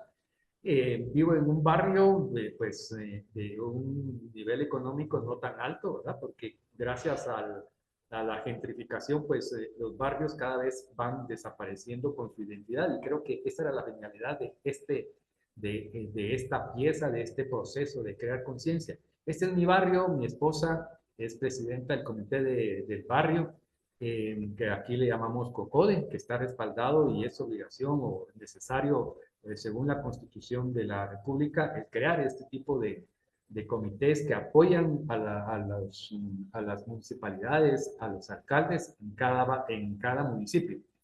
Y pues conversamos con mi esposa respecto a todo este proceso. Ella es trabajadora social y también catedrática de una universidad, y el conversar respecto a estos proyectos a ella le despertó, le generó la propuesta de rescatar algunas actividades de barrio. Y pues esto lo realizamos hace como un mes. Realizamos esta actividad en el barrio, en el que se hacen múltiples actividades, especialmente en torno a un juego, a una feria, a la simulación de una feria, en el que se comparten sobre todo alimentos, y se compran alimentos con monedas simbólicas, que consisten en pedazos pequeños de piezas de trastes o trastos de cerámica que se ha quebrado y se vuelven a hacer más pedazos, y esa es la moneda de intercambio. Luego también hay juegos de mesa, hay contadores de cuentos, de anécdotas, exposición de fotografías antiguas, incluso llegan de otros barrios porque llama la atención. Tapamos una calle muy exclusiva, céntrica, en la que un día domingo es muy frecuentada, y pues la gente se molesta, pero es nuestra única actividad de este tipo, en el que cerramos por unas horas la calle, ¿verdad? Y ahí está. Esto como para ver cómo este proceso, más allá de la enseñanza y el aprendizaje del diseño gráfico, ha tenido otras repercusiones, otros beneficios a nivel social. Y pues ha sido muy satisfactorio compartir con ustedes esa experiencia, y agradezco esta oportunidad. Aquí yo ya estoy en clase, en el salón de clase. Aquí están mis estudiantes esperándome para iniciar, y les agradezco su atención. Hasta luego. Felicitaciones, Marcos, gracias por traernos el proyecto. La verdad es que son increíbles los proyectos que tuvimos en este ciclo de Guatemala. Hay mucho compromiso con la sociedad, ¿no? Con la comunidad, y bueno, eso es muy gratificante de poder ver. Nosotros desde este lado de la Argentina aprendimos mucho sobre Guatemala gracias a ustedes y los proyectos que nos trajeron. Y también creo profundamente que el diseñador tiene que ser una herramienta para generar un cambio en la sociedad y promover los valores y el patrimonio. Así que muchísimas gracias por haber participado. que tengas una buena clase con tus alumnos y vamos a continuar ahora con la próxima expositora, que es Ariani Delsin y Gabriela Delsin también. Bem-vindas.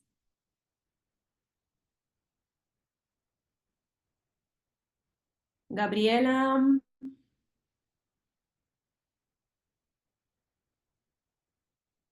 Ariani, ahora vamos a ponerte los comandos. Ariel, si le podés poner a Ariani los comandos.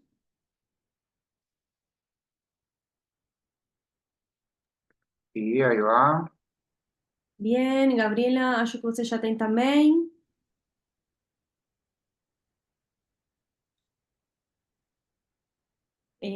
No estamos, no figura todavía como Ariani Pires. Ahí está. Agora sim. Ariane, agora você vai poder ligar a câmera, microfone. Ainda está. Ah, agora sim. Ahora nos escucho, ¿no? Sim. Perfecto. Solo un instante que... No, no es. Cancelar, peraí. Tela.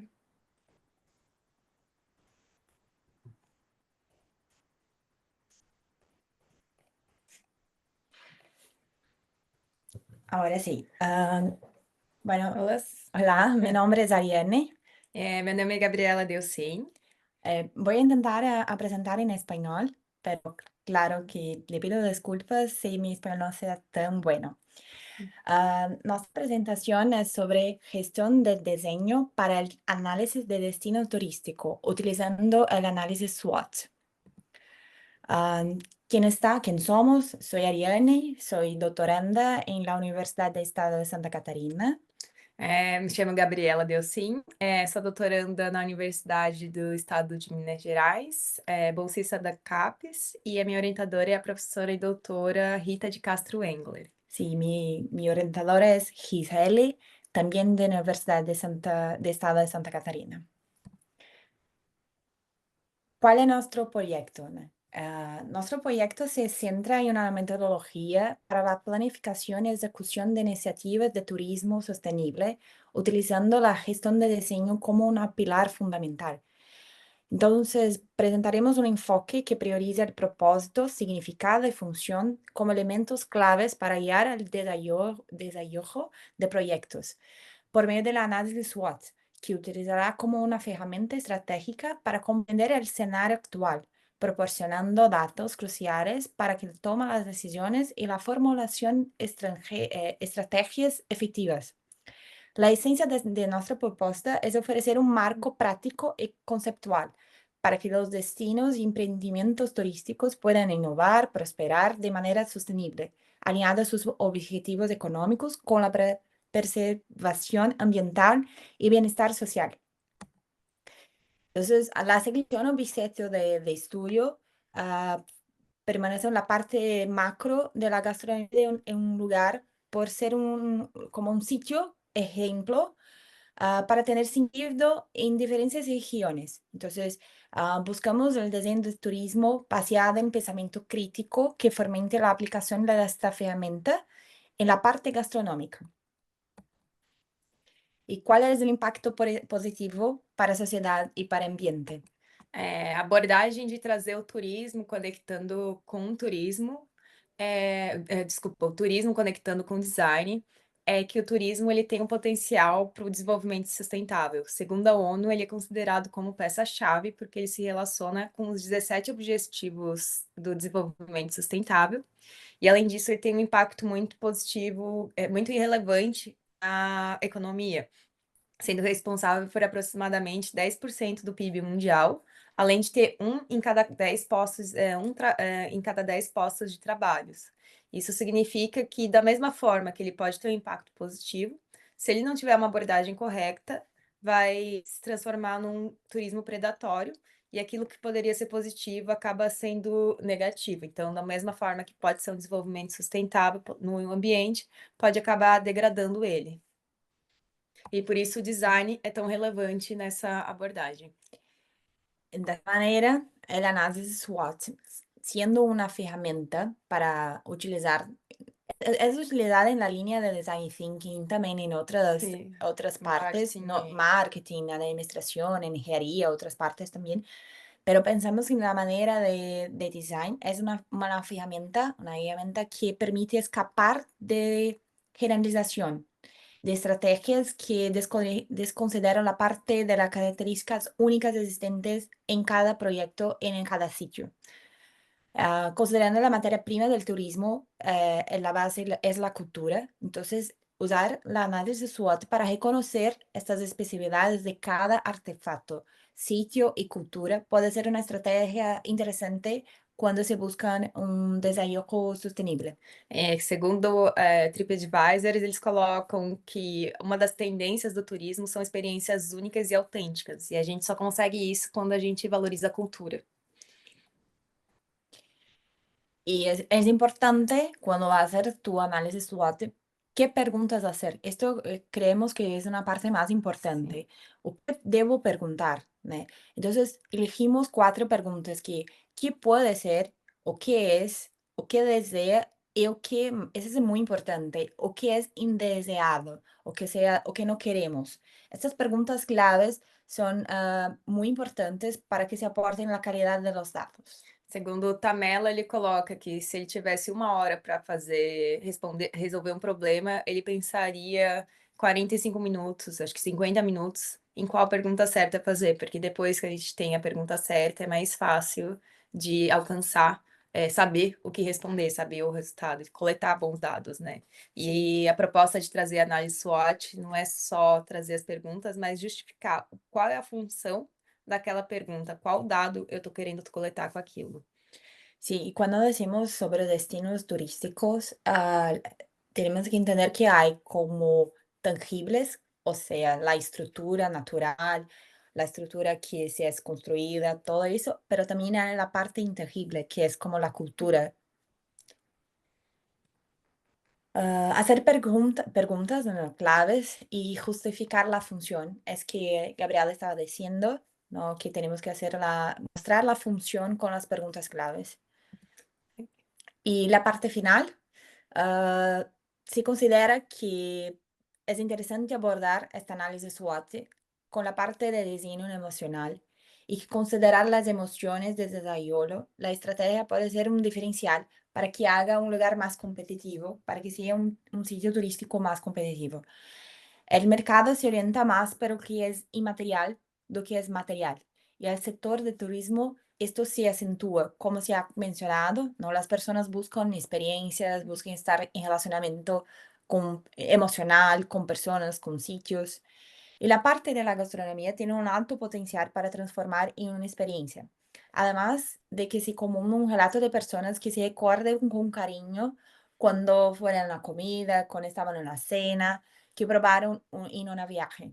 La gastronomía es como todos los sentidos, en un factor muy importante y relevante para a memorabilidade.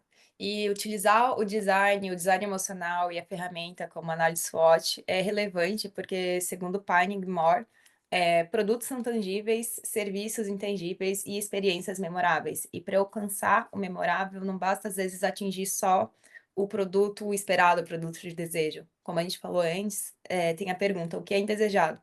Porque um desprazer pode ser o fator que interfere naquela experiência, que seria algo memorável, se transformar apenas num serviço, algo a ser esquecido. Então, conectar o design com o turismo tem um potencial bem relevante, tanto para a economia como para o desenvolvimento sustentável, porque ele tem o potencial de desenvolver a comunidade valorizando a cultura e não apenas o lucro. Sí. Bueno, ¿tienen alguna pregunta? Obrigada, muchas gracias. Y bueno, si hay alguna pregunta, les invitamos a que los dejen en el chat para responder luego de que Angélica, que es la próxima expositora, perdón, Angélica, sí, si estás ahí ya puedes compartir la presentación. Vamos a esperar que exponga Angélica y si hay alguna pregunta, vamos a responder. ¿Cómo estamos?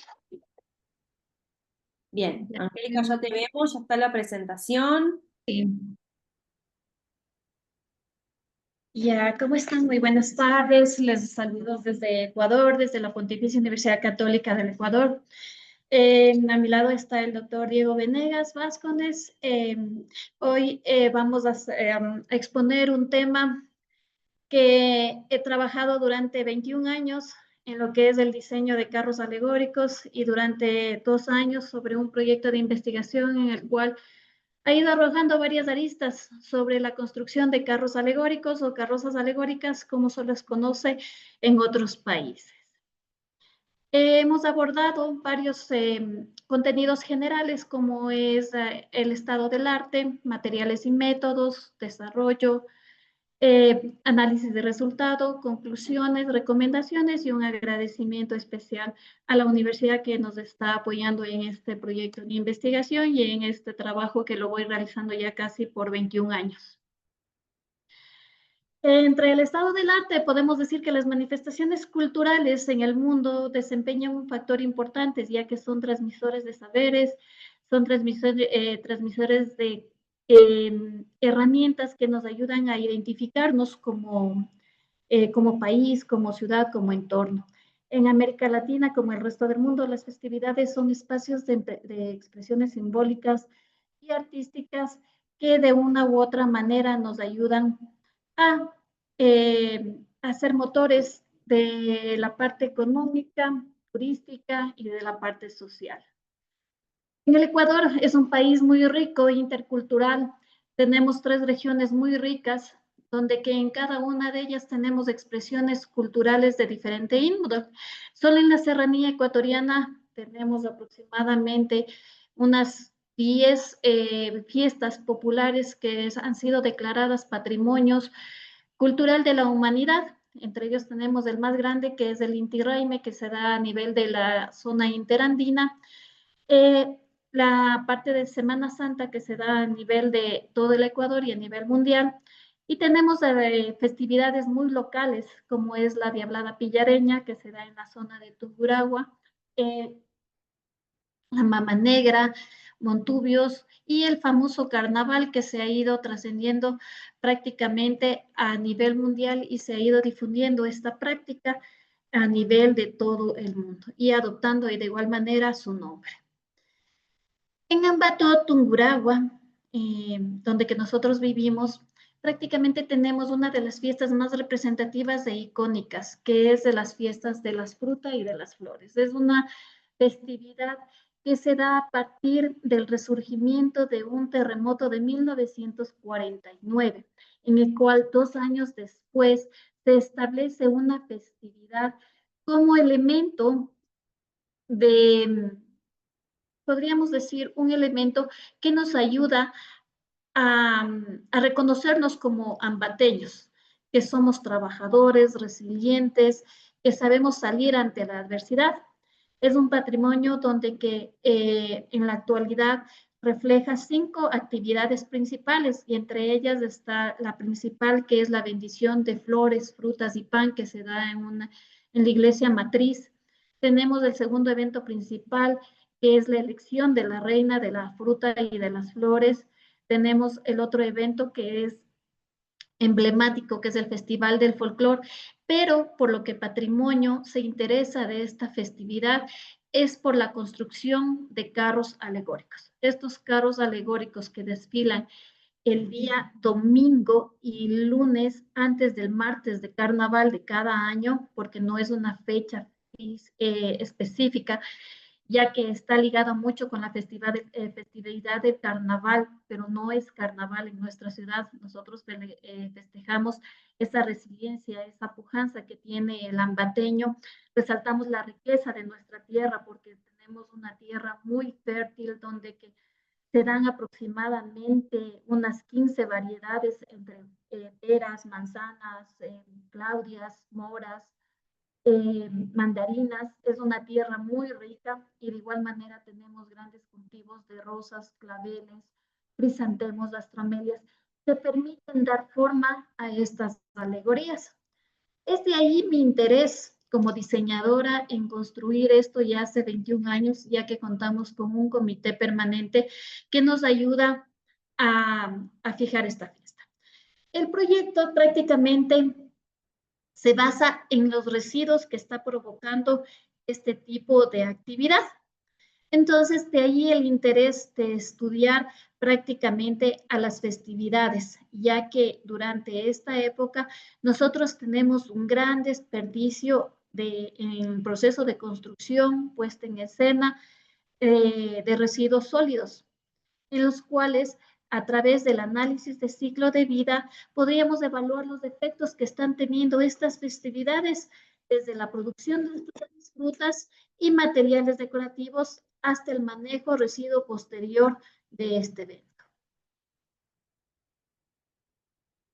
Bien, buenas tardes. Bueno, ahora vamos a hablarles un poquito del análisis de ciclo de vida.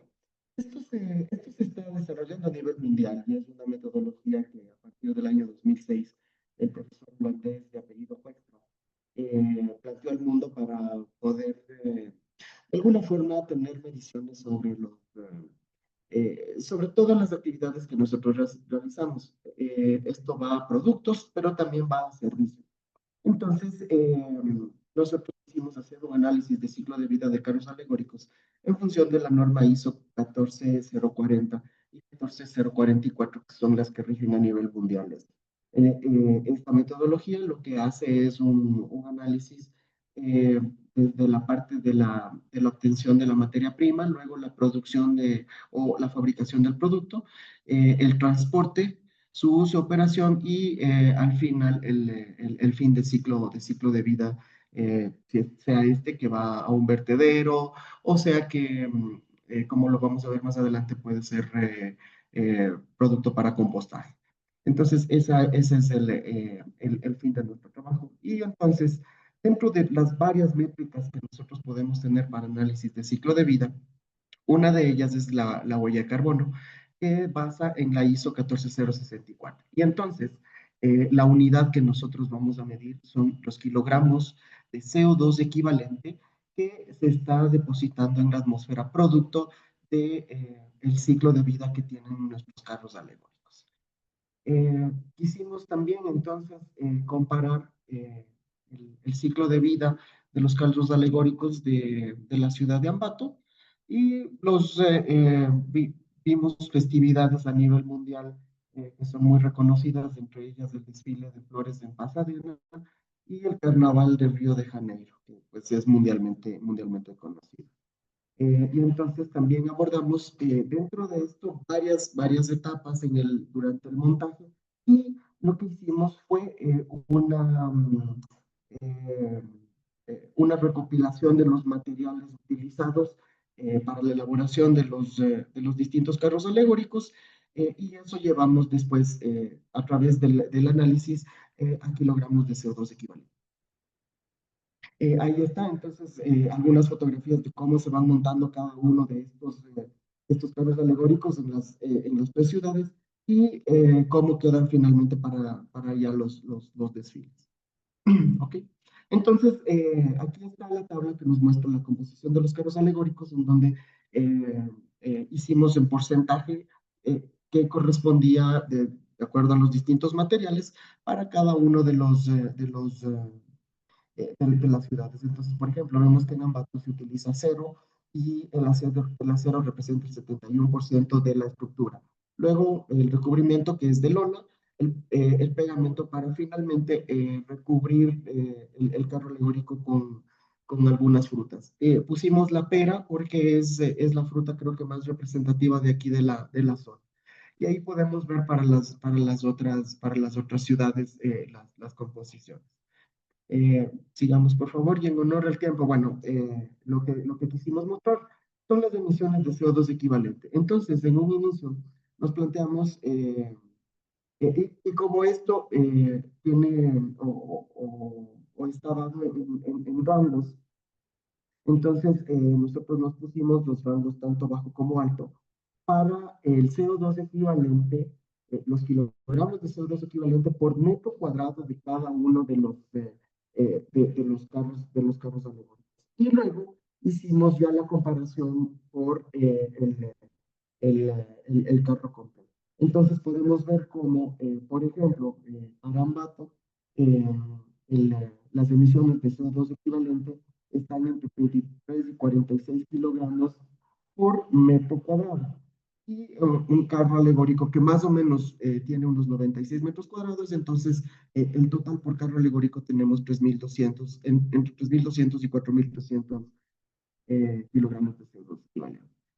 Pusimos con verde el más, entre comillas, ecológico y en color rojo el más contaminante. Fijémonos que el carro alegórico de Pasadena está en alrededor de 1.500.000, 1.600.000 kilogramos de CO2 equivalente por unidad, por vehículo. Y esto tiene que ver un poco, porque tal vez ustedes se preguntan por qué es tan grande el número, debido al uso intensivo de flores, y estas flores son cultivadas en invernaderos. Entonces, ahí las emisiones de CO2 equivalentes por todo el proceso de calefacción del ambiente hace que se dispare enormemente.